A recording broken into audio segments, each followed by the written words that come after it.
आणि कालवायचं होतं. सगळ्या गायांचं शान गोळा केलं, पाटी गच भरली की उचलू लागलं. चुंबळ बनवली मस्तपैकी टॉवेलची, पण ती पाटी उचलून घेताना बघा सुटली जरा.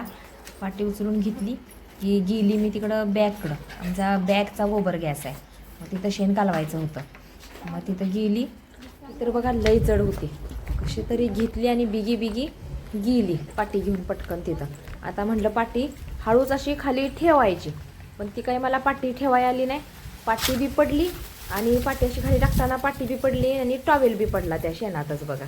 मग कसं हे आहे का बघा. पाटी आणि टॉवेल बाजूला ठेवला की बघा पाणी आणायला गेली. पाणी किटली आणि बकेट शेण कालवायला लागणार होतं आपल्याला. ती किटली आणि बकेट घेतलं आणि मी बघा तिथं जिथं आपल्याला शेण कालवायचं आहे तिथं बॅगपाशी ती दोन्ही वस्तू घेऊन गेली. आता त्या लागणार होत्या आपल्याला.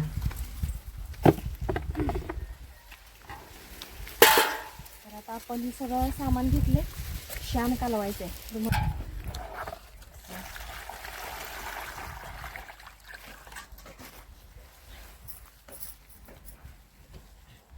आम्ही नाहीतर आमचं ह्या शेणाच्या गॅसवर आंघोळीचं पाणी, जेवण 2 टाईमचं सगळं होतं.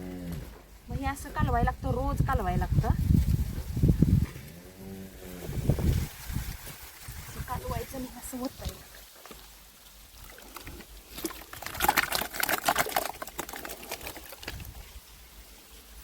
वतलं की त्यात लागतं पाणी ओतायला. त्याशिवाय ते खाली बघा असं खाली होतं.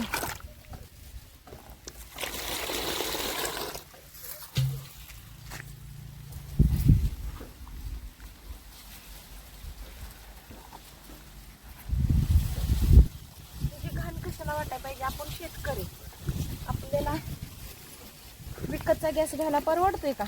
सगळं महागतंय. किती महागलंय सिलेंडर, ही ती.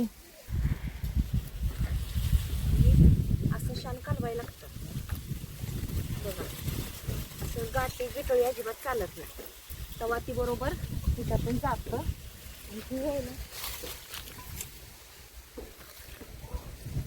घालायला लागतं म्हणजे पूर्ण शेण तोंडालाही काय काय वेळेला शेण बसतं पुढं नाही निघालं तर. एक पाटी शेणाची असली तर 2 बारड्या पाण्याच्या असं लागतं. तिथं दिलंय बघा. पण आंघोळीचं पाणी तरी तापतंय ना, आपलं जेवण होतंय, आंघोळीचं पाणी तापतंय. त्यामुळं शेतकऱ्यांना पाणी घालायला बघा.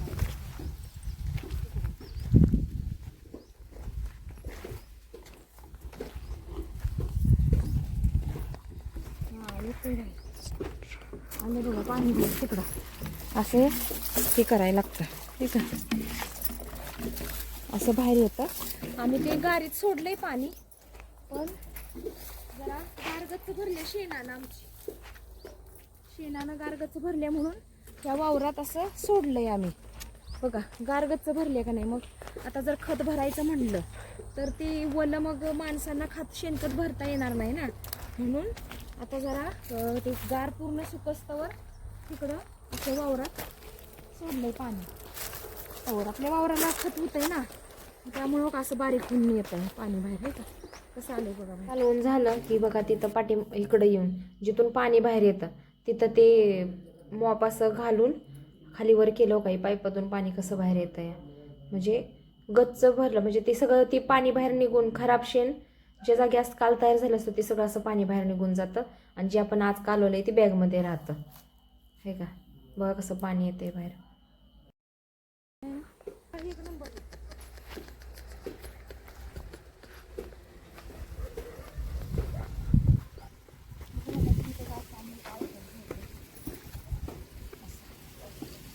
झालंय आता शेण कालवून आपलं. आणि असं जेव्हा आम्ही बसवला म्हणजे बॅग ज्या वेळेला त्यांनी जॉईन केली तेव्हा ते बोलले होते 45 पाटी शेण तरी रोज सकाळ संध्याकाळ कालवून बॅगमध्ये गेलं पाहिजे आणि पाणी 100 लिटर गेलं पाहिजे त्याच्यामध्ये. म्हणजे ते त्याच्यात गॅस तयार व्हायला आणि किडं तयार व्हायला मदत होण्यासाठी. बॅग अशी हलवायची म्हणजे पाणी शान सगळं मिक्स होतं. कशी हलते बघा बॅग. ठीक आहे, गोबर गॅस आहे ना हा, ऊन जेवढं लागल, ऊन लागलं ना त्यात एवढं बॅग अशी फुगते. तुम्हाला मी परत ना जास्त ऊन लागलं बॅग फुगलेलं पण दाखवेन मी नंतर व्हिडिओ तुम्हाला. पण जर ऊन नसलं, आबाळ असलं, परत पाऊस असला तर अजिबात म्हणजे होतो, पण भात आमटी फक्त होती, एवढाच गॅस तयार होतो. नाहीतर मग ऊन जर कडक असलं उन्हाळ्यात ना, सगळं जेवण म्हणजे सगळंच होता ह्या आमच्या ह्या गोबर गॅसवर. शेण ही कालवून झालेलं आहे, पाणी पण तिकडं काढून झालेलं आहे. आता चला गोट्यातलं काम आवरायचं आहे आपल्याला, खाद्य पाणी करायचं आहे जायचं नावेला येताना.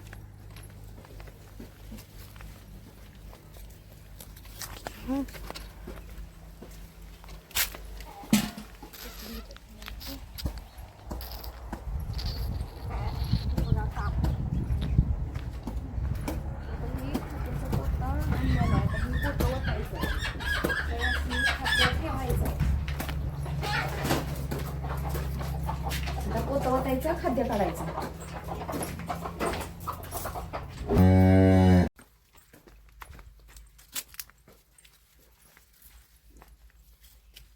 थंडीत संध्याकाळची जास्त थंडी आहे ना, मग संध्याकाळचा थंडीत गॅस तयार होण्यासाठी असं आम्ही गायांचं गोमूत्र तिथं पाईपला बारडी लावतो आणि ही ओततो. का तर संध्याकाळी थंडी असल्यामुळं रात्रीचा गॅस अजिबात तयार होत नाही आणि दिवसाचं ऊन लागलं की भरपूर गॅस तयार होतो. गोमूत्राच्या उष्णतेमुळं गॅस तयार होतो, त्यामुळं आम्ही गोमूत्र ओततो, मग गॅस चांगला तयार होतो संध्याकाळचा.